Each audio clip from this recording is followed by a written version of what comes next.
business. So when you boil it down, marketing really is trying to accomplish one thing.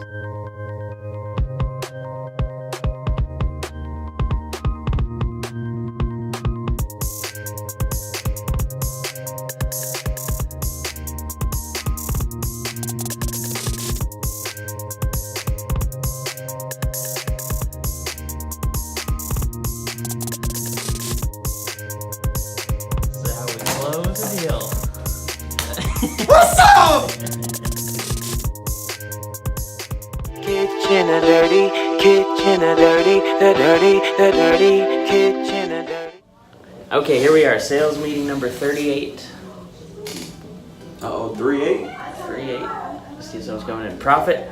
We're going over the 8 profit activators. We're on profit activator number 2 today. This is again from our guy on the quote board behind us, Joe Polish and Dean Jackson, 2 direct response marketing experts.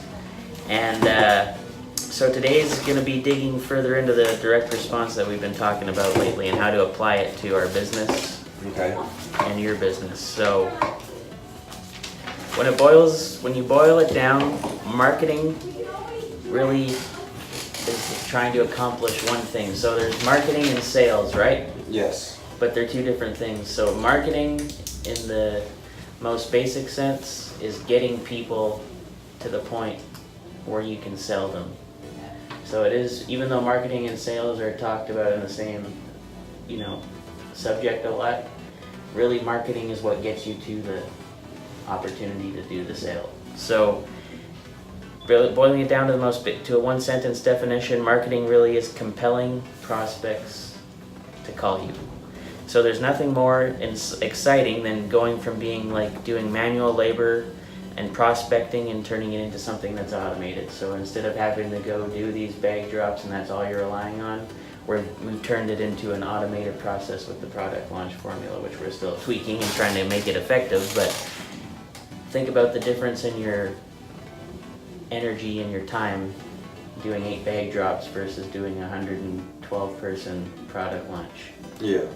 Big difference, right? You're reaching 10, I don't know, I suck at math, but you're reaching 80 times or 80 more people for the same amount of work. Exactly. Right? So that's what the whole point of marketing really is, and our before unit is trying to figure out how we can automate the process of bringing in quality leads and referrals that we can sell to after we've marketed to them and got them in here. So it becomes what Joe calls an elf business. So he said you can have a half business or an elf business. And if you have a half business, it's hard, annoying, lame, and frustrating. If you have an elf business, it's easy, lucrative, and fun. So you want to try and get your business to be an elf business. And most people run half businesses. But if you can convert it to an elf business, which is easy, lucrative, and fun. I think I got an elf business. Yeah, so it's something that's not too hard. It makes you money and you enjoy doing. As opposed to, say, you were selling socks or something that you weren't as passionate about, then it would be hard, annoying, lame, and frustrating. So you want to avoid that at all costs is what the point. Or selling, I don't know, like charcoal? Charcoal, or even like selling, you were in the oil business, so going and trying to sell oil to people. Yeah, that would probably suck. wouldn't be that fun. But you know what? I like like how people have their license plates. Yeah. So that's what I'm gonna have it. Because Personalized plate. personalized plate. I wanted to say oily. Oily. Okay. You don't think that's been taken? I'll fight the guy for it. Or pay him. So there's a lot of different ways that we can compel our prospects to actually go to our website, pick up the phone and call us, come into the store, or reply to our social media DMs. So it doesn't matter if we're an online business, if we're a brick and mortar business, or if we're in any part of the world, it doesn't matter. We have to get people to call us, because if we never get them to call us, we never get the opportunity to sell them. So that's what we're doing with this video, that's what we're doing with our podcast, that's what we're doing with our Facebook Lives. We're trying to get people to notice us, call us, and reach out to us so we can use our skills that we're also building to then sell them. So it all works in unison. So And then again, when they say call you, it doesn't mean they're gonna call us with a telephone necessarily. It can be that, but it could be someone sending us an email. It could be them reaching out to us on Instagram. It can be them coming in. And when we're trying to get people to compel to call us, it can mean all of those things, not just call us, right? So it's just a expression of speech. So, but compelling is an interesting word. So there's a famous marketing expert named Dan Kennedy. Don't know if you've ever heard of him. I think you brought him He's up an older before. gentleman with like a balding top, and he's really got he's got an interesting attitude. He's a little bit hard to like, but he's so smart.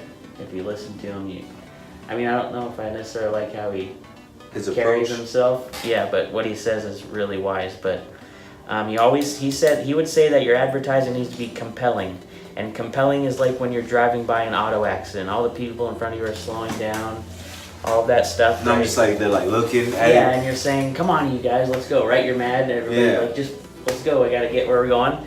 And until you drive by the accident, And then you start have looking. to do the exact same thing. Yeah. And so you have to see if anyone's hurt, dead, maimed, or whatever, right? And it's like a morbid curiosity, and then people get angry because there's a big, huge line. But the whole point of that is that it's compelling. Yeah, because So how can it's almost you- like you're waiting your turn, so you want to hurry up. Yeah. I want to look Right. at it too, So damn it. how can we make our stuff compelling, thinking of it at a sense where people just need to look at it, where it's like, oh man, what is this? I gotta watch this. And that's what I've been trying to do when I'm making these Instagram videos and putting the captions above and below the video. Oh, yes. I'm trying to make it so people, maybe they're not, they read that headline, well, maybe I should watch that because that jumped out at me, whatever those words said. Did you see the one this weekend where I said the most important message for you this weekend? And then I talked about the being selective of your friends. Yes. So I tried to put in bold the word important, so that jumped out at people scrolling through, and then it said you in all caps, because I was trying to make people say, oh, important, me, so they would watch the 30-second video and then watch our thing. So the whole point is to make it compelling and make it to the point where people can't not pay attention. So if we want someone to respond to our advertising or our marketing or our website, we need to find a way to make it so it's very hard to resist. So again, if we go back to our last sales meeting, if we're selecting the right target market, meaning that we've identified them as someone that's interested in what we're selling, then we want it to be compelling towards that target market, which is why when we single it out, it's easier to make it compelling because we can speak directly to them with something that will grab their attention. So there's a big difference between selling the lowest price and the best quality. So what do people want? Do they want the best price, or do they want the best quality, or do they want a combination of both? So there's another guy called Gary Halbert, and he was another.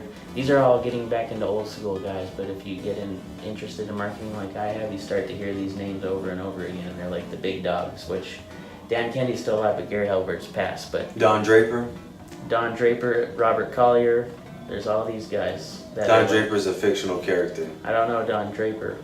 Oh, Don Draper. No, I don't know him. Yeah. Who is he?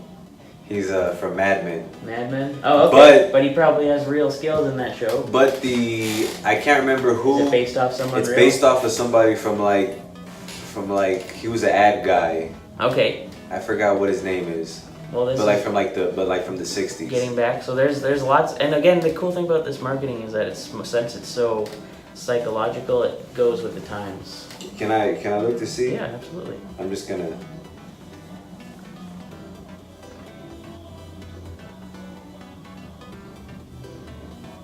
I'm listening though. Okay, so we can create. So Gary Halbert was big on headlines. So eye grabbing headlines for your advertising. So here's one that they created, and it says, "Simple video reveals."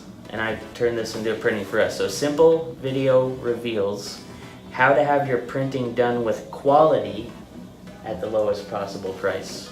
So that's a tricky headline for some people, but what do you think the most important words are in this headline that I just read you? So I'll read it again. Simple video reveals how to have your printing done with quality at the lowest possible price. What do you think is the most important words in that headline? Simple. Okay.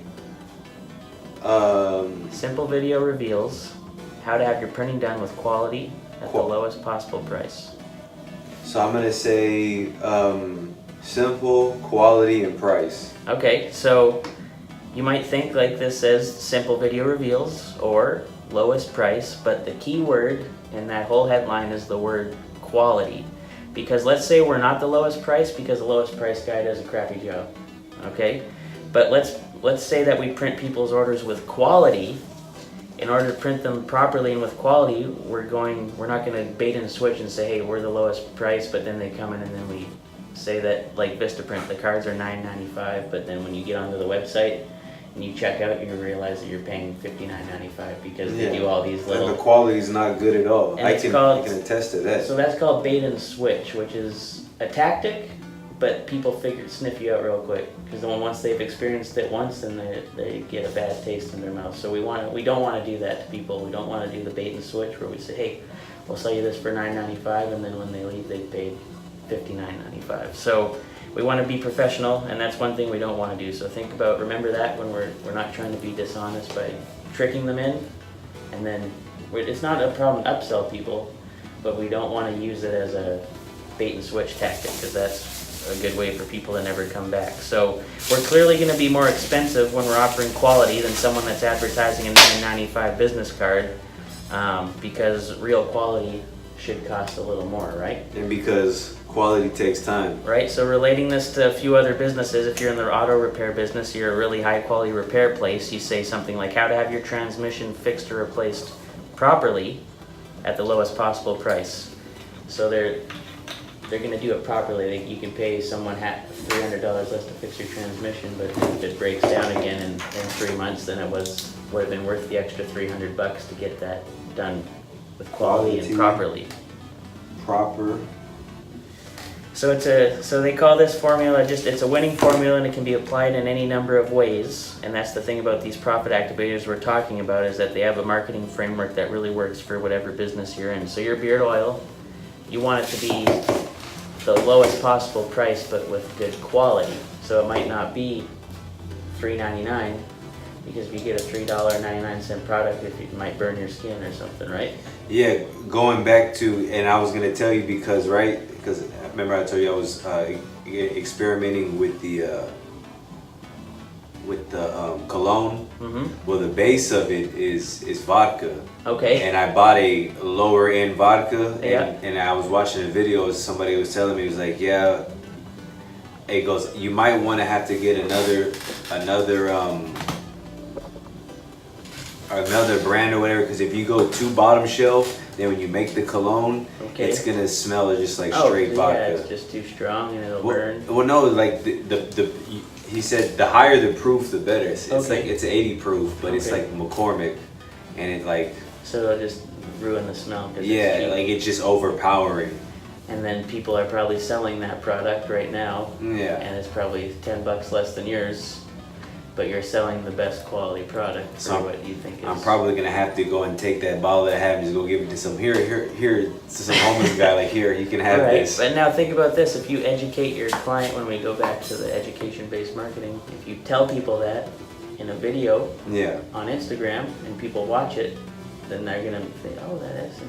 I'm glad he told me that, because I was just about to buy that one. Mm-hmm. Now I realize if I spend an extra $5, that's going to make a big difference. So that's where you need to use that knowledge and share it with people, instead of the people that are selling the cheap stuff are hiding that knowledge and they're just going on price. But now you're selling education, price, and quality. So it's compelling people to go to you because you're not going to use the cheap stuff. Make sense? Yes, sir. So it all ties back into every business, which is cool about these things we're talking about. So if we go back to, again, the line, simple video reveals how to have your printing done with quality at the lowest possible price. This compels people to buy. So no matter what business you're in, again, website designer, you want to say how to have your website built properly or effectively at the lowest possible price. Let's see, sorry I got a little lost because we were talking there, but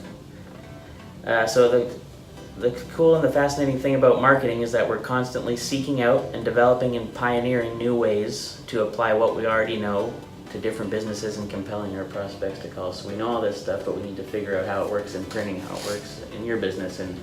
And once we figure that out, we can start just tweaking it here and there. We can even tweak it from different market to different market. So the biggest mistake that businesses often make, in these guys' opinion, is that they think compelling prospects to call you just means getting your name out there and getting people to know who you and your business are. So that is a way, but that's where we talk about the difference of branding and versus direct response. So we're gonna dig into that. Now my thing just died, so I have to jump on here. But if you see, now McDonald's can do branding because they have millions of dollars. So they can afford to just spend stuff that just gets people to see their name 100 times a day. Whereas you probably don't have $1,500 a day to just run Instagram ads that say SNG, SNG, SNG, right? No, not at all. Not yet, at least.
Well, that's an interesting thing though about the using the cheap products, right? Mm-hmm.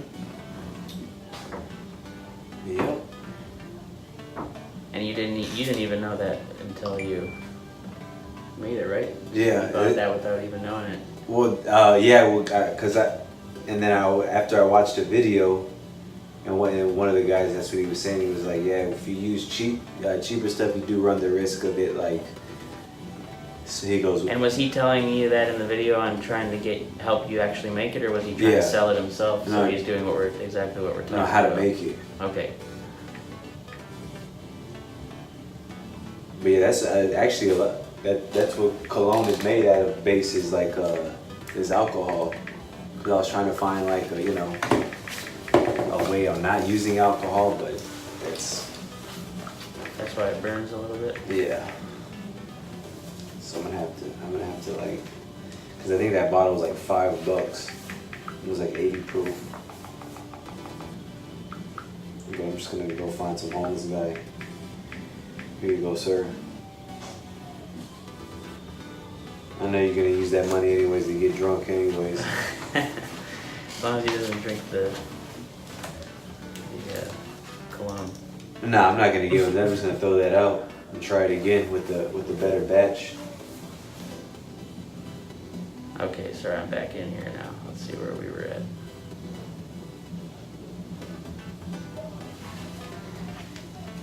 Okay, so we're talking about how big mistakes that businesses often make, and it's just because you think you want people to know you, but if you're not ever asking anybody to take action, then they might know who you are, but they're never going to come to you or do it. They just say, oh yeah, I know who those guys are, but they've never done business with them or done anything. So a lot of people probably know who we are on Instagram, but they've never actually done any business with us.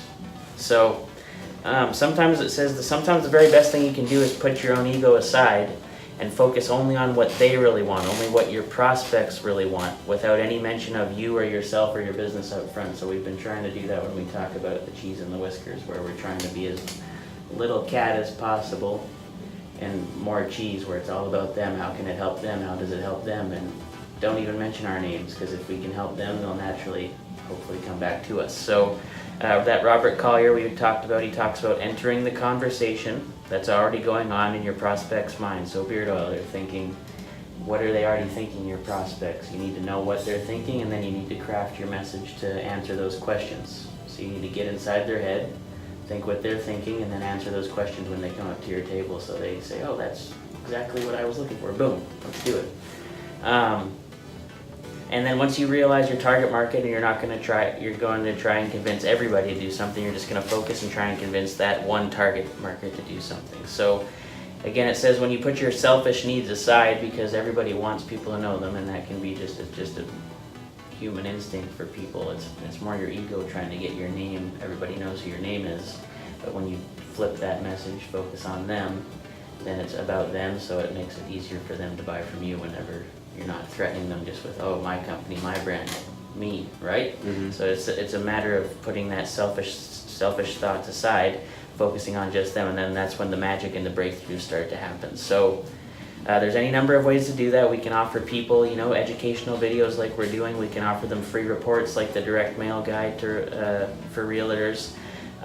We can do all types of things like that where we're just purely giving value in advance of ever getting any money or anything for sale from them, like you're doing with your free samples. That's a great way to do it. And they don't see, when they don't see there are any sales involved, they see that it's completely and exactly what they're looking for, then they feel safe to call you, because now know that you're not going to come and attack them with a sales pitch. You've given them that free thing, they've experienced it, and they know that's exactly what they want, so they're just going to call you to make the purchase without being scared of you trying to jump on them with a sales pitch. Because they've already experienced it, they know what it is, that's what sold them. So it's just a different way of selling. Yep. To think about. Now, we don't want to just do this. I like how we're doing everything, because there's so many avenues, but this is one that makes us think a little deeper. So it says, now when you're doing this type of marketing, you're playing it like a chess master. So you know that world-class marketers know that just taking the first step is going to be actually a sequence that has 2 to 3 to 4 moves beyond that first initial free item or free this. We're going to be making these videos, but we know that there's actually 3 to 4 steps out is when we're going to start and try and make the sale. So we're thinking in advance. That's what world-class marketers do. So we're not going to put the pressure on necessarily the ad or the postcard or the email to make the full sale. With direct response, we're just starting with the process of getting them to raise their hands and say, hey, I am interested in that. And then that's from there, we can move on to the next step and the next step and the next step until we finally get to the close of the deal. So the point basically is to stop using advertising that's about you or us and start making marketing that's about them. So that's the whole gist of the direct response method. So I'll say it one more time for your notes. The point is to stop using advertising that's about you and start using advertising that's about them. So that's the two main, direct response versus branding advertising. So now there's no reason not to do branding, but it's when we're out running on tight budgets like we are with your company and our company, it's a lot more effective money-wise to be able to get a sale from your marketing rather than just getting people to know who you are. Now when you get more money and you get big, then you have the luxury to do that kind of stuff, but for our types of businesses, this is going to be a more cost-effective ROI for what we're trying to do. So again, the reason I had that meeting today, just so we can get some more knowledge and some more understanding of why we're doing what we're doing. And so that's our direct marketing. So would that be like, kind of like how I tailor the message then? It's basically, about them then. Yeah, so I know how you're saying you want people to, thinking about this, you're saying you want people to be a savage and a gentleman, and you want them to wear S&G, but how can you, instead of, I'm trying to think of how to say it, how can you make them feel like they're going to have that savage and a gentleman feel without it being about you? How can you take your name and your what you want people to be, but then give them that sense of feeling or that sense of ownership when they wear your stuff, but you're not necessarily just saying you have to wear, or you're not pushing yourself on them, you're pushing that experience or that end result. And then they naturally come to you because you're the one that they trust, know, like, and trust to give their money to, because you've given them that educational video. You've told them, I don't use $5 vodka, I use 50, because in the long run it might cost you an extra $10, but then you're not going to smell like a bum on the street. Yeah. This is quality stuff. Does that make, yeah. It is made with the proper love and dedication. And maybe you make an additional business card and you put a little educational piece, why choose, or why choose beard oil not just based on price but quality, and then you don't have to necessarily put your name, but you just have a little blurb on there why quality is more important than price when it comes to purchasing beard oil. And then you explain, or it could be a little handout, and it doesn't even have to necessarily advertise your brand, but it's just letting people know that why would you choose quality versus price when it comes to beard oil. And then they might grab that, walk around the brick. Oh man, this is interesting. Maybe I should go back to that guy and buy that stuff. But it's something you gotta build out. You gotta tailor it to your business. But Well, I mean, I do have that rack card where it's Yeah. the 10 benefits. I mean, And- there's S&G on there, but it's not saying like the 10 benefits of S&G. only using S. Yeah. Yeah, no, that's perfect. Because your one side is all about how beard oil benefits. And then the other And side the other is side has your stuff on it, but you're actually no, what it has on there is how to like apply it. Yeah, and then that's perfect. See, that's a perfect Yeah. educational based marketing piece as opposed to having your thing with coupons on it. Yeah. Does that make sense? So you could have that, or you could have a rack card that says buy two, get one free, and then you're selling on price instead of education and quality. Do I have one on here? I think I have one. Yeah.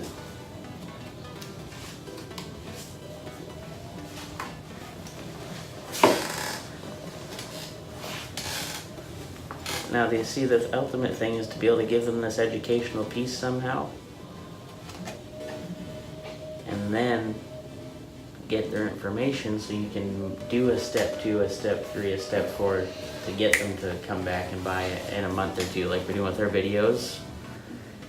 We're giving them the educational how to buy your business card, even though they don't want to buy one right now. Then we're going to hit them with part 2, part 3, and then by the time they watch part 3, it's been a month. Okay, I'm ready to buy a business card, and then who do they think of? Or they have this, and then you tell people, here's the benefits in video 1. In video 2, hey, when should I be applying this? When I buy beard oil, it's just generically, when I buy beard oil, when is the best time to apply it? And then you do a video on this. And then you do a third video on this. And then after the 4th video, you say, by the way, Marcus with Savage and a Gentleman, I hope that this content's brought you value. I do make beard oil, and here it is. I can get it to you highest quality for the best price. And then people are gonna say, oh, well, actually, I know that there's the benefits. I know that I should be applying it every morning, and I know how to do it, so I might as well get it from this guy who's giving me all that good information. So you could turn this whole rack card into a 3-video series. Yes. Yes, I could. Just from that simple wording, just build it out, say a few extra things. Speaking of, there's no way we can print on this, can we? We can make labels, but that's it. You can just make stickers for it. Die cut stickers? Yep. Custom shape? Like the logo? That'd be too hard? No. It would have to be a solid sticker for a bag, so we just have to cut around the outside only, and then there'd have to be like, so we could make it so it goes like this. And then this is all a solid sticker. Because you can only do die cut letters if they're bigger. And or if you're applying it to like a wall or a window, it wouldn't stay on the bag, it just fall off. But we could cut it so it follows the contour of the outline. I get what you mean.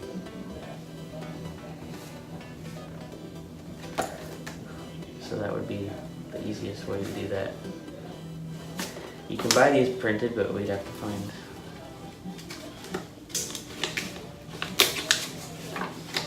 Let me see that. Does that fit in there? Nope. He's sticking out a little bit. Might not be a bad thing.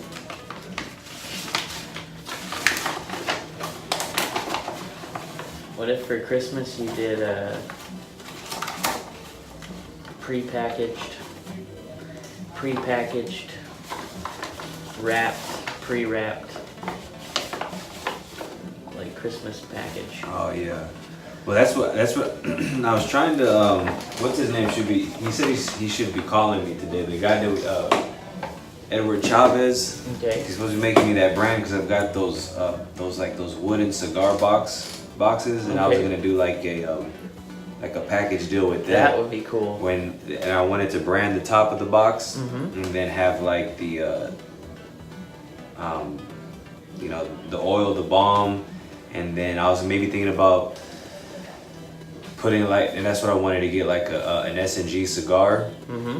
and then put it in there to be like cigar lounge. I'm sure you could buy. You probably have to buy like 500 cigars, No, not that. It's like 125. 125, and then put your own label on it. See, now that's compelling. You have this awesome wooden custom branded box that comes with your complete kit. Yep. And then a lady sees that for her husband for Christmas. And then she just has to throw some wrapping paper on it, and it's a really unique gift. And then the box gets to be used after. Your name's already on it. They keep seeing your name over and over and over again. Like a This thing works up here sometimes, Coach. like a cigar ashtray, right? They have their brand on the ashtray, and you just see it over and over and over and over and over and over. And at the same time, it's a cool piece that people are proud to put on You know display. what? That wouldn't be like that. The cigar ashtray. That wouldn't be bad at all.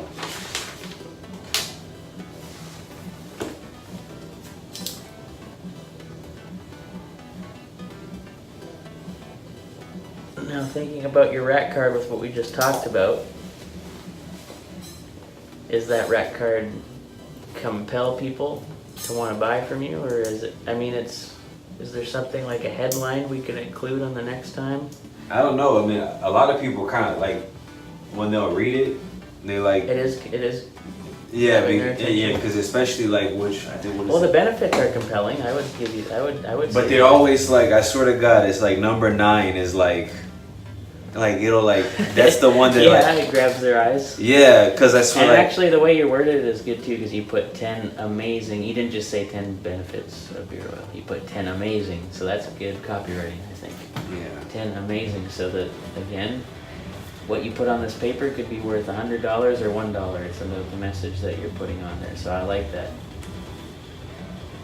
Yeah, and they're like attractive. When See, they, like, and maybe then we they'll start could- smelling it. They're like, oh my God, this smells good. I'm like, Even see, I if- told you. It could even be something as simple as on your next run, you say, just add something like